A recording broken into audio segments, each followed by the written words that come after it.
We all know what getting older looks like. Skin wrinkles, vision blurs, and knees start to ache.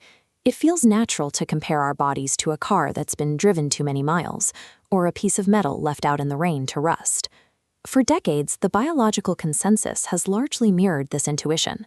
This cumulative damage theory suggests that aging is the unavoidable pileup of molecular debris and chemical oxidation over time, the biological version of hardware wearing out.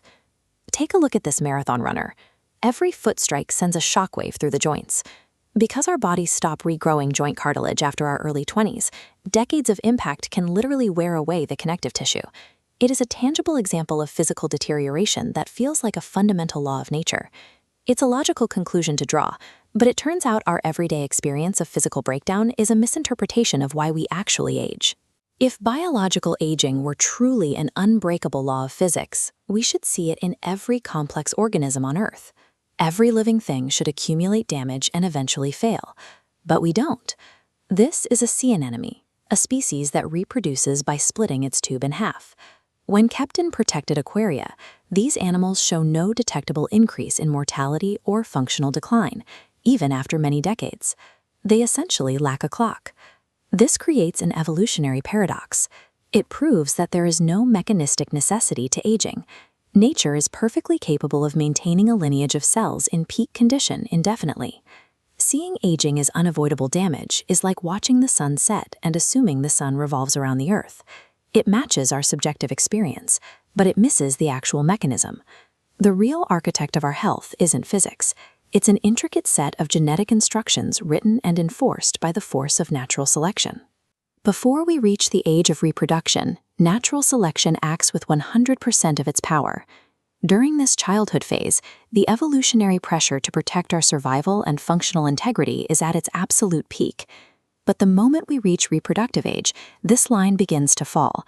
Evolution's surveillance of our health progressively weakens because the primary goal, passing on genes, is already being achieved. Once we pass the final age of reproduction, that evolutionary pressure drops to zero. At this point, our health is no longer being actively sustained by natural selection.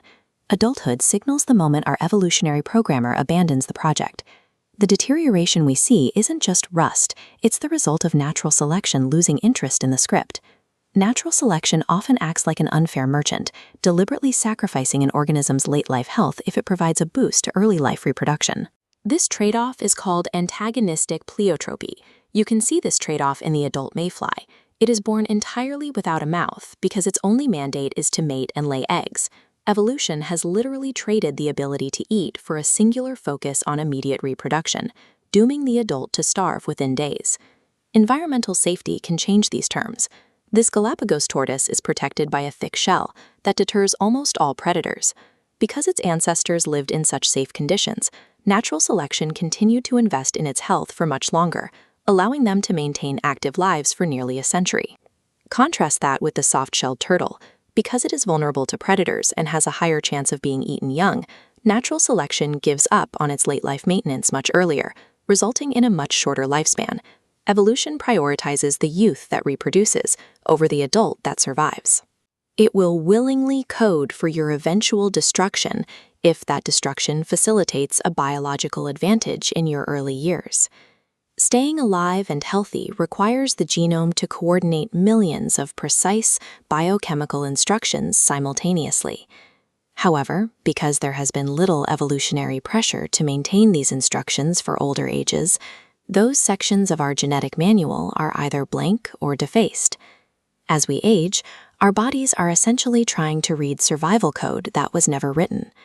This is the detuning of adaptation.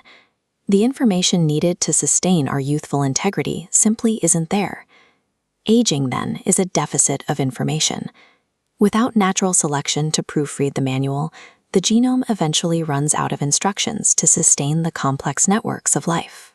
Modern biotechnology often ignores this information deficit, operating on the reductionist hope that we can cure aging by simply repairing molecular damage or toggling specific cell functions. We see this in the obsession with telomerase activation, refurbishing the caps on our chromosomes to keep cells proliferative. It's been marketed as a nutritional fountain of youth and even endorsed by celebrities like Oprah Winfrey. But forcing cells to proliferate is a double-edged sword. While it might provide more cells for tissue repair, it bypasses the body's natural safety mechanisms, often putting those cells on the road to becoming malignant. If aging involves hundreds of biochemical pathways detuning in concert, then fixing a single isolated gear, like a telomere, cannot restore the entire system's timing. Repairing cellular damage fails because it ignores the deeper failures of coordination, the collapse of signaling pathways, hormonal balances, and neurological timing that naturally occur as the forces of selection fade. Patching molecular damage is like meticulously repairing the rust on a car's bumper while the driver is falling asleep at the wheel. The hardware might look better, but the system has lost its control. To truly intervene, we would have to emulate the genome-wide tuning that natural selection achieves in our youth. We would need to provide the information that evolution never bothered to write. Aging is the complex unraveling of our biological software. Until we learn how to rewrite the genetic script that natural selection abandoned, we will remain trapped in the illusion of wear and tear.